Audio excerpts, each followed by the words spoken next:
Hello, Mike, and to all my friends on Facebook. Right now, I'm recording a video response to Shawn Strong's video response to my original video. Number one, I do believe and agree with about 99% of what you had to say. For the purposes of clarification for everyone, when I was referring to God, in particular, I was not trying to refer to uh, Allah, Yahweh, the Christian theological God, or any of the other various theological aspects of this omnipresent being. I was referring to a being that is as far removed from our conscious level of perception as the closest possible star to the earth. Um, Now, what I mean by this, or what I'm really getting at with this whole concept, is my belief system personally. My opinion is God is at a level and is a being, is a presence, a sentience that is a level that is so far removed from our cognitive ability to perceive and understand or comprehend that when we personify Him, we are making the first mistake. When we try to define God as Yahweh and attempt to put a religious structure on how to worship Him or believe in Him or follow what He has to say for us, I believe that we are making a serious error. Same thing with Allah, with Christianity's viewpoint.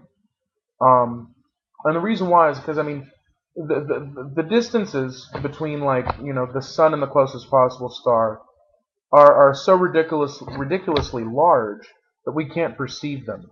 Now, that's just distances, short distances inside of an infinite space we call our universe. In particular, we're talking 4 light years from the Earth to the closest, or from the Sun to the closest neighboring star, which is uh, Alpha Centauri or Proxima Centauri. And that's 4 light years. It means it takes 4 years for light, which travels so rapidly in close proximity to the Earth, or whenever you flip on a light switch. It takes 4 years for light to travel from that star to ours. That means when we look up in the heavens and we're actually taking a look at Proxima or Alpha Centauri, we're looking at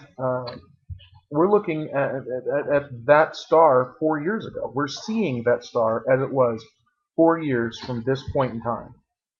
4 years before this point in time. Now, sadly enough, if we're talking about our universe being part of a multiverse, which is just one layer of membrane within what one would call a brain verse or a membrane verse, and then however many stacked up layers of infinite levels that you can find above that, or that you could potentially predict or theorize above that, God being at the highest level of that, or the infinite level of all these infinite levels. That means that God, this being that we're referring to as God, is so far removed from our cognitive processes that the act of personifying Him, which in and of itself is an idiosyncrasy, um, the act of personifying Him or her, or, well, the act of personifying this presence, this omniscience, flaws the very concepts that we're trying to follow when it comes to the different theological belief systems. Um, First and foremost, um, this is hard to explain. The reason why personifying it is an idiosyncratic process is because we're taking something that is way up here, okay, all the way up the top of your screen, and we're trying to shrink it down into a layer or a level that we can comprehend within our physical universe. We're bringing it way down the bottom of the screen here, okay? It's like trying to take something the size of uh, an aircraft carrier and shrink it down to the size of a Hot Wheel. You're going to lose details. You're going to lose a lot of details. Um, You take something as large as the Earth and you shrink it down to a little globe. You can't get every single little nook and cranny and little rock and speck of dirt and drop of water correct on that representation of this much larger object. Now, as far as God being brought down to the human level, I mean, if you take the Christian theology and even the Yiddish philosophy or Hebrew philosophies and the Islamic philosophies, which all three are very interrelated theologies to begin with, um, you're really finding that you're taking this vastly superior being and you're trying to bring him down to human levels so that we can simply have some understanding of the tip of an iceberg. And it doesn't work, which, if you ask me, is the flaw with theology. Um, Now, at the same time, personally, my flaw with atheism, or my belief in the flaw of atheism, is that you really can't get something from nothing. There's no understanding of what happened in our universe at 1 second before point zero on the universal time scale, and point zero being that moment when the Big Bang started, when it occurred, the instant it occurred. What started the Big Bang? What was there before it? We have no understanding of it. It's beyond our level to comprehend in physics to date. Um, and for all we know, it could be any number of things. But the truth of the matter is that it could be God that did it. It might not be. It could all just simply be a random series of screwy events that have culminated in two carbon-based life forms expressing thought processes, or basically trying to express with vibrations, sound vibrations, and light as you're looking at each other, um, ideas that were basically blowing smoke out of our butts. You know, in all actuality, who knows what the absolute truth is? And the reason why we don't know what that absolute truth is because we are not beings that are on a scale to comprehend the big picture. We see, like if you take your computer screen that you're looking at right now, or your phone, or whatever it is that you're looking at to see this video, and then you break it down into one tiny little pixel on that entire screen.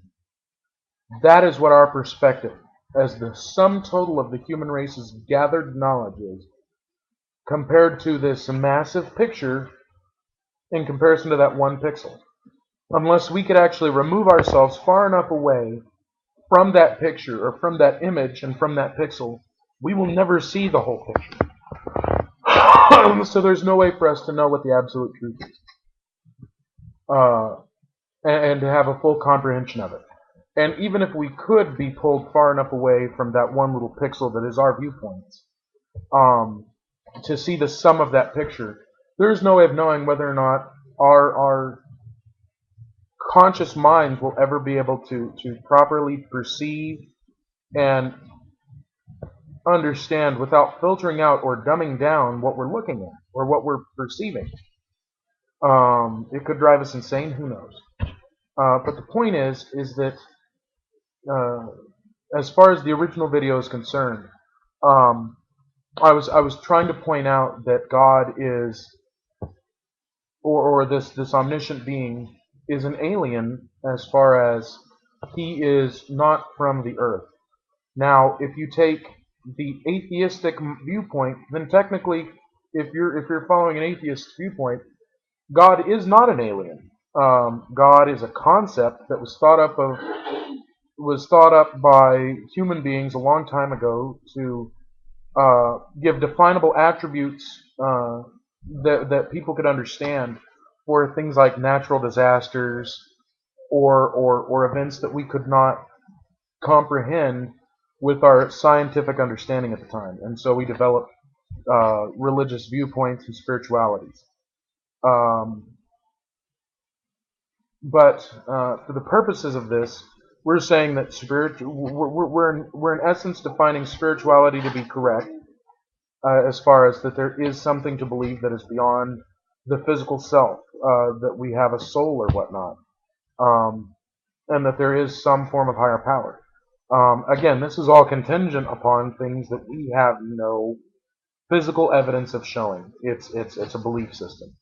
So yes, in essence, I feel I've reiterated quite a lot of what you were saying, Mike.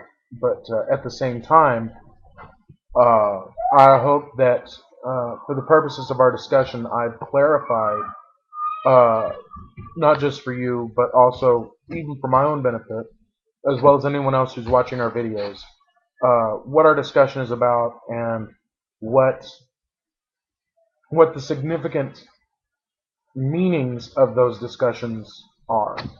Um, Now, if we really want to talk about it in the long scheme of things, the truth is that if you don't believe in God or any other form of theological philosophies or spiritual philosophies, then I've just wasted over 10 minutes of your life. Um, if you do, and you find my viewpoints offensive, again, I've wasted 10 minutes of your life. If you're talking about uh, somebody that listens and they take it to heart, uh, and try to form some kind of philosophical diatribe based on yours and my thought processes, again, we've wasted someone's life. Um, in all actuality, what I think every human being should do is simply make each day a little better than the day before. So in the end, it's a matter of personal perspective. Um, Whether or not you feel like there is more than just the self or more than just the physical universe around you. Whether or not you feel if there is an omnipresent being that is personally vested, as it were, in our species as a whole, or each of us individually. That's your opinion. That's your belief system. Um, and I know that you, uh, being a friend of many years, would not knock someone else's personal belief system. And you also know that I would not personally sit there and say, "Hey, you're wrong for believing whatever you believe." But when it's all boiled away, what what what really is the point of this debate is meaningless. If there is no God, and if there is a God, no matter what we say about this individual, this omnipresent sentient being, uh, is smoke on the wind. It's neither here nor there, because this is a being that is so far removed from our cognitive processes that we cannot properly perceive from start to finish any aspect of who this being is, what this being looks like, or understand even the slightest inkling of what this being's thought processes are, either, and what they truly want. Um, so that's the best I can offer for anyone who's interested in these videos. Is that, you know just in the end, the best thing you can do is look inside yourself. If you believe there's something more than just your physical self, then there's something more than just your physical self. If there's something about it that irks you and you don't believe there's anything beyond that, fine, that's your choice. But I agree. This is about give people the chance to stand up and think. Make them question their belief systems if they want to, and either it will strengthen their belief system or it will eradicate it for them. Either way, people are thinking. People are processing the information we send back and forth. So that's it for now. Have a good day, and I'll post another video when I can. Bye.